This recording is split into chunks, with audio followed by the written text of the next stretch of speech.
quilters. Today I have got a beginner-friendly, really super simple design for you to start your free motion quilting journey. This is loops. Basic loops are one of those designs that kind of gets a bad rap as being too simple, but it is a design that you must have in your quilting toolbox. It's great filler. You can make it large, you can make it small, you can connect designs. So let's get going and I'm going to show you how it works. Let's get started.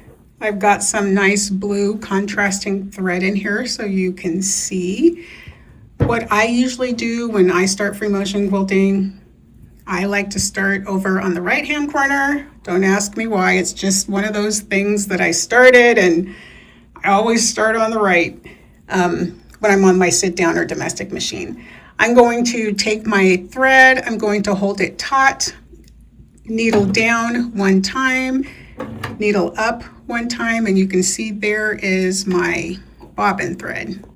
You always want to bring your bobbin thread up to the top so that it doesn't create a nest in the bottom of your quilt and get all tangly and out of control. From here, I'm just going to take a couple stitches in place, moving ever so slightly.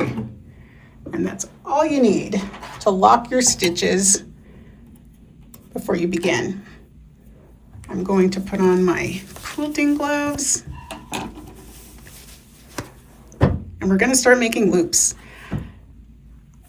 When you're making your free motion quilting design, you can go in any direction you choose. I'm going to go up and down. I kind of like to go up and down in a space. So I'm just going to start, going to make a little bit of a tail there and a loop. And then I come out of my loop in a continuous curve, make another loop, come out, going in the direction that is natural. I'm just continuing the curve. I'm not forcing it as I come out of my curve to go another direction. So I'm just making my little vine, my loop, come out. I like to call this my vine. Make another circle, come out. And I'm going up and down like a roller coaster. Going up the roller coaster and then down the roller coaster, and so on. When you're quilting, when you're making this vine, you can travel anywhere you want to be. Make sure it still has a little bit of a curve to kind of keep that nice, fun, curvy shape, but you can make that vine as long as you want to and travel where you need to be. I'm going to make it longer and come in here and fill in that awkward space. Come out, make another loop. If I want to come up here, I can. I want to go back down. So I'm trying to make my loops so that they end in the direction I want to go. Just traveling down.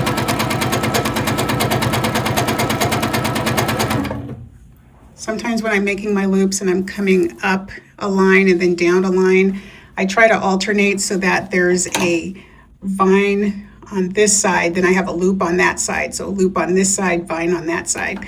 That's what I try to do. It doesn't always happen. As you can see here, I've got my loops in the exact same position practically here, and that's okay. That's not right, it's not wrong. It's just I like to see if I can do one and have them be in opposite positions. So that's all there is to the loop. You can make your loop whatever size you want. When you're working on your quilt, try to make your loops a consistent size so it looks like a consistent pattern. But if you do need to make some little baby loops in there to fill in a space, or if you get some that are a little bit bigger, that's okay. If you want to, you can even randomize it and have big loops and little loops all throughout. But if I'm intending to do all my loops the same size for the particular project that I'm working on, what I try to stick with. Again, if they're not, no big deal. Police aren't going to come knocking down your door. So just experiment. This is a great beginner-friendly design because we already know how to make these loops. Chances are you have been making loops your entire life, just doodling on paper, making loops for the heck of it. And you didn't even realize that you were making a free motion quilting design. So everybody should know how that shape goes for the loop. I like to say it's a cursive letter E if you're doing these all in a row. You can make E's, you can make cursive letter L's. If you want longer loops or loops that are taller, if yours are more round and not necessarily teardrop shape, again, totally okay. Just keep going around and around, up the roller coaster, loop-de-loop, down the roller coaster, do another loop. Come back up, do the same thing again. If you get stuck in a corner, simply make yourself a longer vine. I'm going to just travel up here for the heck of it and say, oh my gosh, how do I get out of this spot? I'm going to come, I see this blank spot here because I'm looking ahead. I'm going to make a loop in here and then I'm going to travel back over around to this area. Or I could simply just, from this spot, I don't even have to fill in anything right here if I don't want to. I can just continue this loop and kind of just curve it until you get to where you want to be. And that little curvy, wavy line is just going to blend in with the rest of your piece and you're not going to see it. Typically when we get stuck in a corner, we're usually somewhere along the outer edges. So if you have to make a really long vine to get out, that's okay.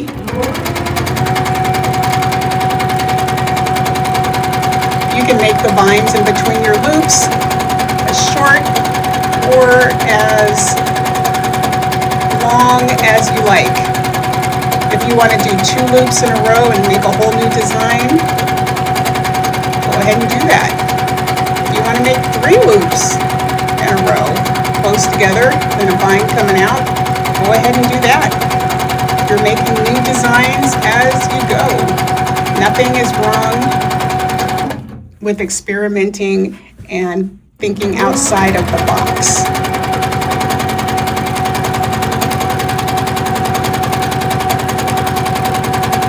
Just kind of go with it and see what it looks like. 3 loops is kind of fun. Curve. Just remember to always have your vine be curvy so that it blends and flows with the rest of the nice curve of the loops. If you want to call it a tail, you can call it a tail. I like to call it a vine. I'm working here in manual mode on my machine, so I'm controlling the stitch length myself. And that's determined by how fast or slow I'm moving my quilt under the needle and how much gas I'm giving the gas pedal. So if you want to do manual mode, just find a comfortable spot on the gas pedal first and then try to match it with your hands if that's easier.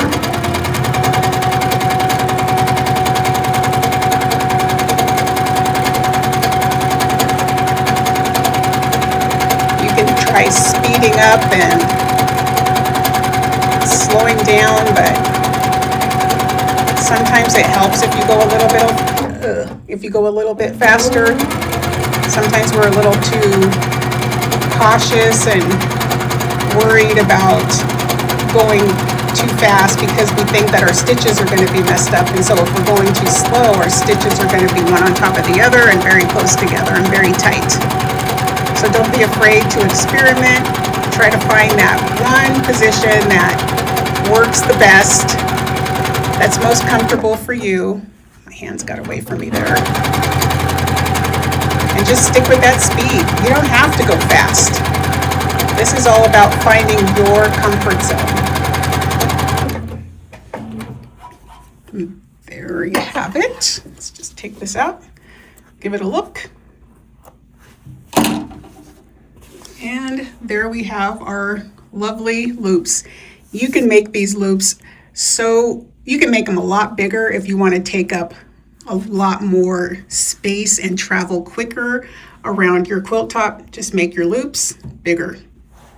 I hope you like this video. Don't forget to like and subscribe. And if you are looking for a little bit more community support and you want to join my membership, it's called Evolve. We learn new free motion quilting designs every month and a lot of other stuff. I'll leave a link below so you can check it out.